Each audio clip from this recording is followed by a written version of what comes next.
The following program is video supplemental instruction. VSI is brought to you by the Teaching Center, UF's Learning Support Center, www.teachingcenter.ufl.edu.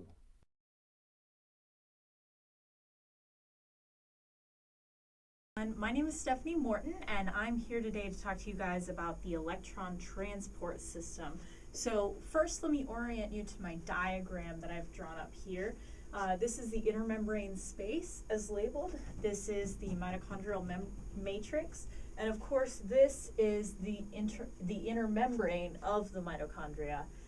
And these here are all the electron transport chain proteins in here, the electron transport chain complexes, labeled 1, 2, 3, and 4. So hopefully that's pretty clear. Of course we have ubiquinone, coenzyme Q right in here, and we have cytochrome C up here.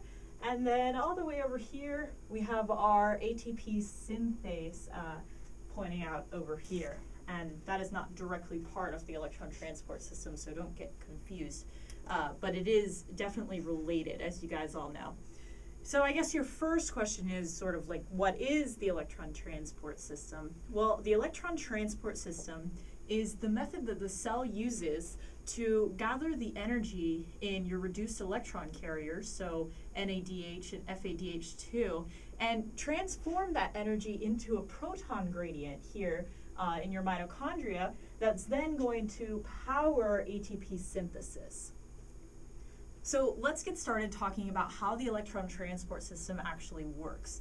And so we're going to go through specifically the electron flow today, along with the protons being pumped through each of the complexes. Remember, your proton pumps are complexes 1, 3, and 4, and then we'll just briefly go over ATP synthesis with ATP synthase.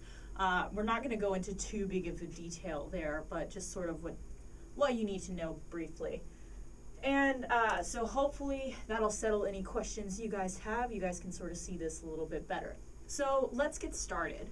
All right, first thing, you need to remember sort of the golden rule for your electron transport chain, and that is that electrons are always going to go from a complex or from an electron carrier with a higher reducing potential to something with a lower reducing potential. So let me just write that up there. So they always move from high reducing potential to low reducing potential. And so, of course, we have to know what reducing potential means. Reducing potential, when something is reduced, that means it's gained electrons, right? So if something is reducing something else, that means it's giving away electrons so that the thing being reduced is gaining those electrons. So I'll just say that again. So if something is acting as a reducing agent, that means it's giving away electrons to something else so that other thing can be reduced. Of course, the reducing agent is oxidized. So if you have a high reducing potential, that means you have a great ability to give off electrons and to be oxidized yourself. And of course, when we're talking about the electron transport chain, this all makes sense, right? Because something with a high reducing potential, a great ability to give off electrons, is going to be able to give electrons to something that has a greater ability than this one to accept electrons, right? And that's how we're going to flow down the chain. And so, of course, going by this rule, something that's not quite as able to give away electrons is not going to be able to give away electrons to something that's better at giving away electrons. Kind of confusing, but the point is that something with a lower reducing potential is not going to be able to reduce something with a higher reducing potential than itself. The moral of that story is that the chain can't work backwards. So hopefully you guys are good with that. You cannot run this chain backwards and produce your reduced electron carriers. So remember, higher reducing potential to lower reducing potential. And I'm going to be drawing with blue on my diagram so you can see everything that I write, hopefully. So I'll just step out of the way really quick, let you guys sort of observe what's going on here. Just get an overview so I'm not standing in front of everything. And I will introduce you to the complexes as we go along. So first, let's go from step one, obviously. So we have NADH coming in here, right? So NADH is one of our reduced electron carriers. Remember in the end that NADH can make 3 ATPs once you go through all of this whole process by donating its 2 electrons. And our other electron carrier, FADH2, can only make 2 ATPs. And we'll get into that. So what NADH does is it's going to donate its electrons to this flavin mononucleotide right here. So again, that's FMN, flavin mononucleotide. Flavin mononucleotide has 2 components to it. It has an isoalloxazine ring, and it also has ribitol. And so what you have to remember is it's that isoalloxazine ring that's sort of doing the action there. Those are the 2 components that you need to know. It's closely related to FAD. FAD is the dinucleotide. It has an adenine in there as well, whereas FMN just has the isoalloxazine ring and ribitol. So, but what you need to know, NADH gives its electrons to FMN, and of course, what we're left up with is NAD+, right, which just sort of floats away. FMN is actually part of complex 1 here, so it gets 2 electrons, right? So I'll write those in here. So 2 electrons, and these 2 electrons are, actually there's another proton included in here, but these 2 electrons are what we're going to be following through this chain today. So just keep that in mind. We're talking about NADH being oxidized, right? This FMN being reduced, and then all the other carriers being reduced as we go down the chain. And with every NADH you use, you get 2 electrons. So that's what we're working with, 2 electrons, 1 NADH. Okay, so these 2 electrons go on to FMN, right? And they reduce FMN. Remember FMN with the isoalloxazine ring and the ribitol. All right, so now they're going to sort of travel through complex 1. And complex 1 also has an iron-sulfur center. As you can guess, iron-sulfur centers are things made up of iron and sulfur. So not too much more you need to know about those. They are electron carriers. Iron gets reduced from Fe3+ to Fe2+ in these centers. A lot of times you will be working with iron when you're talking about metals and these things. You'll see iron again in your cytochromes as well. All right, so now remember our 2 electrons are traveling through the complex. Now they're at the iron-sulfur center. So then we're going to give our electrons, and it's a little difficult to see, so I'll actually draw another one here, to something called coenzyme Q, or ubiquinone.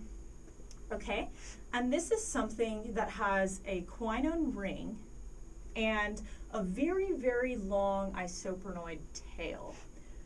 So CoQ is found in the inner membrane, and you would expect something to be found in the inner membrane to be hydrophobic, right? Because you're in a lipid environment, right? Nothing that's gonna be water loving, if you will, is gonna be in here. Anything that's water loving would be out here. So anything that's hydrophilic would be out here. CoQ is hydrophobic. And the reason for that is its hydrophobic, very long 10 isoprene unit tail. And you guys all remember what isoprenes are.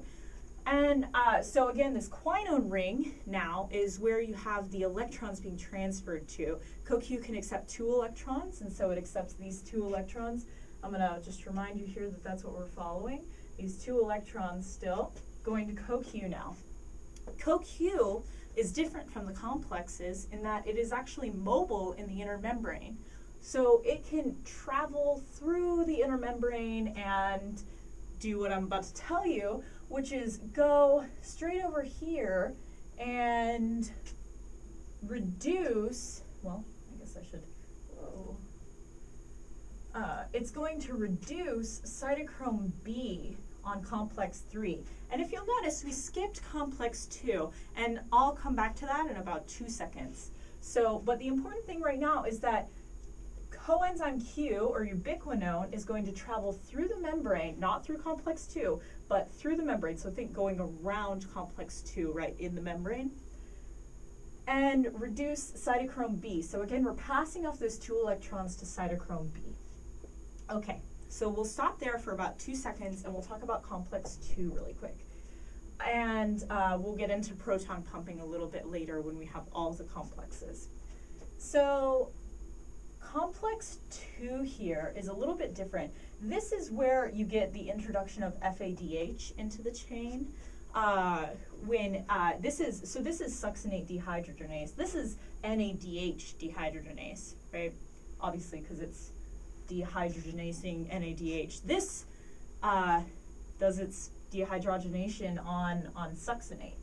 And so what's going to happen when succinate comes up onto succinate dehydrogenase, which you'll remember is the only enzyme of the TCA cycle that's found in the mitochondrial inner membrane. All the rest are in the matrix, of course.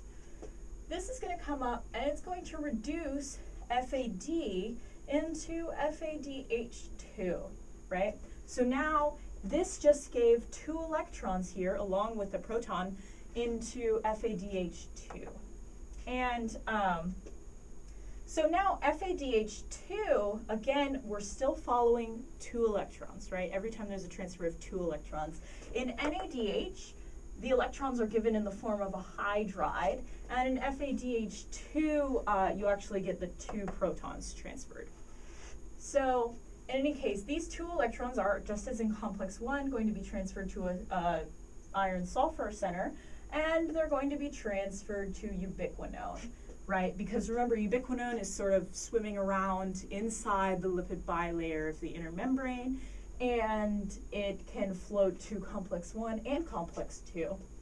And if you'll recall from class, you remember another enzyme is actually sort of like up here that I didn't draw just to simplify things, and that's glycerol 3-phosphate dehydrogenase.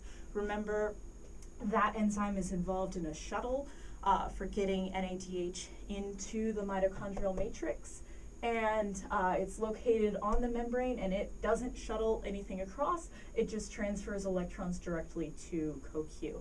So if that's confusing, definitely look at your notes. Your book, the Leninger book, has it on page, let me find out, where did it go? Ah, there it is, on page 713, and that is in the 5th edition of the Leninger text. So, we've transferred our 2 electrons here in complex 2 from succinate to FADH2 to iron sulfur complex, and now the 2 electrons are on CoQ, and of course, just as in complex 1, CoQ is going to transfer those electrons, those 2 electrons, to cytochrome B. So now we're caught up with both complexes. So hopefully this is all making sense to you guys so far. Okay. So we start at cytochrome B here. This is complex 3 right here. And the 2 electrons are transferred to an iron-sulfur center, which we've seen before. And then they're transferred to cytochrome C1. And I think now that I'm talking about cytochromes, I should probably maybe introduce you guys into a little bit of what a cytochrome is. So you guys all remember heme groups from things like hemoglobin, stuff like that. So cytochromes have heme groups in them with, of course, an iron at the center. And that iron functions to accept the electrons and transfer them, of course. So, all right. So now we're at cytochrome C1. Okay. And remember that the things I've drawn here aren't exactly where they're located on the enzymes. If you want the exact structure as structure biologists have determined it, that's all in your book. I'm not that complex or skilled at drawing. So this is just sort of a simplified representation. They are, of course, on the right complexes. Just, you know, cytochrome B isn't necessarily right there. So, but anyways, that's, all right. So cytochrome C1 is going to transfer its electrons, remember we're talking about 2 electrons, to cytochrome C.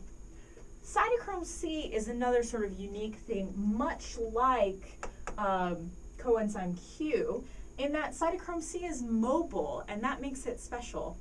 cytochrome C functions to transfer electrons from complex 3 to complex 4.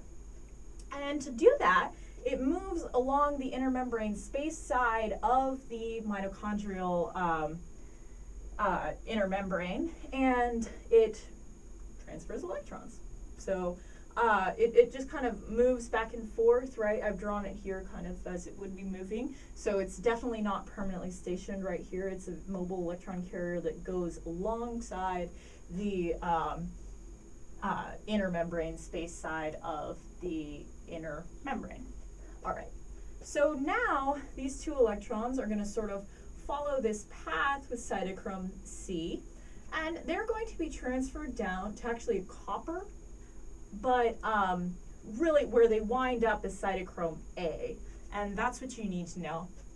Now we're in complex 4. This is called cytochrome C oxidase, of course, because it oxidizes cytochrome C1 and it gets reduced from that reaction. So now we have our 2 electrons on cytochrome A, then they go down to cytochrome A3, and then cytochrome A3 is going to finally,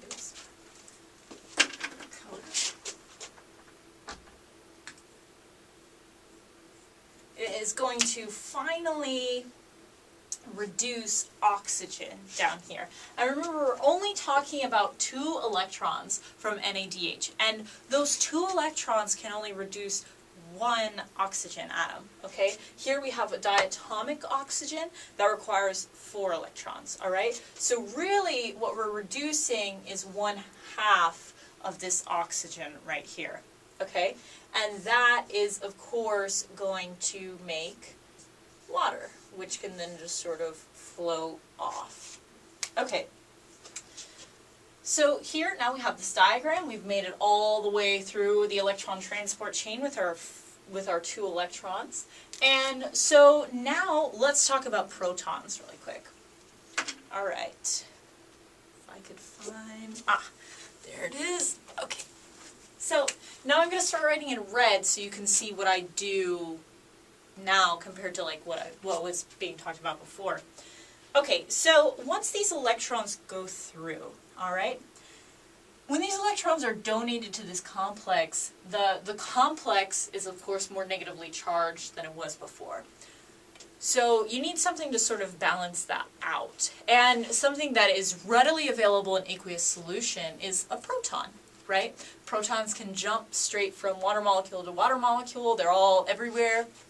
And so as these electrons go through, all this complex has to do is orient some sort of channel or acceptor of the proton to funnel these protons through, and then as the electrons are given to CoQ and the complex loses that negative charge, the protons just have to be oriented into the intermembrane space so that they're transferred out. So you're using the energy from the electrons to pump protons through.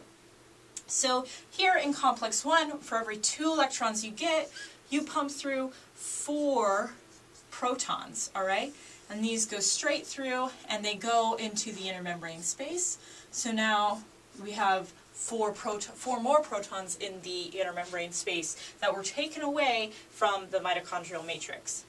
Complex 2 is not a proton pump. So you're not going to see any of this movement in complex 2. Remember, complex 2, not a proton pump. So let's move on to complex 3. So complex 3, once we transfer electrons in here, much like complex 1, oops, sorry, that's not what I'm talking about, we can pump through 4 protons. So kind of the exact same scenario as we had before. These 4 protons are coming through and they are pumped into the intermembrane space, right? So taken away from the matrix into the intermembrane space. Complex 4, the story gets a little bit different. We still, for every 2 electrons from NADH, we still take in 4 protons, okay? But only 2 of these protons are actually being pumped through into the intermembrane space. All right. Because if you'll notice here, we make water, and the formation of water does require protons, so what I like to think is that these protons just sort of divert. Instead of going into the intermembrane space, they go into H2O, so that's 2 protons there. And I'm not sure that's how it actually happens, but that's just what I like to think to keep myself sorted on the fact that we have 4 here, but only 2 here, but still 4 taken up. So again, we have 2 being pumped through with complex 4. Okay, and remember your end result with just 2 electrons from one NADH molecule is to reduce 1/2 of your O2, so a single oxygen atom. In order to reduce all of the O2, you need twice as much NADH, which means you'll use twice as many protons. So you'll pump through 8 protons, and 4 protons if you use 2 NADH to make 2 H2O to reduce your entire oxygen molecule. Because, of course, you can't just reduce half of it, then you just have one single oxygen atom roaming around, and that's very, very bad for you. Okay, so now we've gone through the proton pumping. So what does all this do for us, right? We clearly have a lot of protons up here, and not very many protons up here. So what did we use all that energy for? What good is it for? Well, then we turn around and go to ATP synthase, right? Let's talk about ATP synthesis really quick. I'm not going to go into a huge level of detail because this is not the main focus of this course. You've probably seen it all before as well in biology and cell biology and different courses like that. But so we use these protons, right? We accumulate a lot of them in the intermembrane space. And so now these protons can come through and go through your ATP synthase complex. This here is the F0 complex. It's located in the inner membrane. And then the F1, I guess I could, well, no, actually. So the F1 kind of sticks out into the matrix, all right? And the F1, this is very important, is held on by this beta stalk here to the A subunit of F0, and that prevents F1 from moving. So when we talk about motion, you're only talking about F0 moving, right? F1 is stable and F0 moves. Okay, so these protons enter, and every time a proton enters, it causes the C subunit to spin a little bit, right? Which also spins this gamma stalk. So as we have the flow of protons down their gradient, the gradient that we generated in the ETS, we're going to cause this C subunit to spin. And that is also going to cause this gamma subunit to spin. So the gamma subunit, this is not an accurate representation, but is very kind of misshapen, right? So every portion of it, so think of it as like if my hand was like this, right? So if I turn my hand, like different parts of my hand are going to be hitting different parts of whatever's around it at different times, okay? And that's all important because this F1 subunit is the part that actually synthesizes the ATP. So the asymmetry of this gamma subunit as it spins through the F1 subunit that does not move causes conformational changes in the beta subunits. So these beta subunits are the catalytic sites, and they're the ones that take ADP and PI and turn them into ATP, which is sort of the goal, what we're trying to make with all of this, right? Is to turn the energy from NADH and FADH2 into ATP. Okay. So again, the protons enter through here, flow down their gradient, and eventually come out here, right, into the matrix.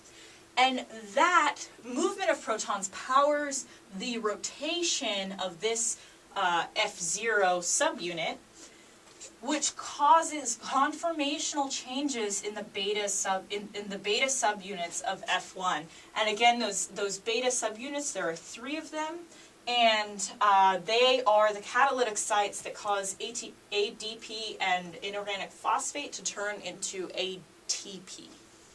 Okay, so again, this gamma subunit rotating causes the conformational changes here, and that causes ATP to be produced. And that is how we use the proton gradient generated from the electron transport system to power ATP synthesis. It's not direct, and you can have things called uncouplers that say cause this proton gradient to actually be dissipated by putting the protons through the inner membrane instead of allowing them to pass through, which will dissipate your gradient. And if you don't have a gradient, then you can't power ATP synthesis. So even though you have a fully functional ETS and a fully functional ATP synthesis, you still won't produce either if your protons are to be traveling through the inner membrane. And that happens in something called an uncoupler, like dinitrophenol. And we've talked about that before, just so that you're clear on uncouplers. In any case, hopefully this cleared a few things up for you. I'm really glad you watched this video today. I hope it helped a lot. I hope you learned a lot. And remember, even if you didn't, you can always feel free to ask. There are plenty of people available to help you. There's your SI leader, your instructors. There's people at the Broward Teaching Center on campus who are here to help you. So just, be aware of that, and good luck in your coursework. My name is Stephanie Morton, and today we reviewed the electron transport system and a little bit of oxidative phosphorylation. Thanks. The Teaching Center, UF's Learning Support Center, www.teachingcenter.ufl.edu.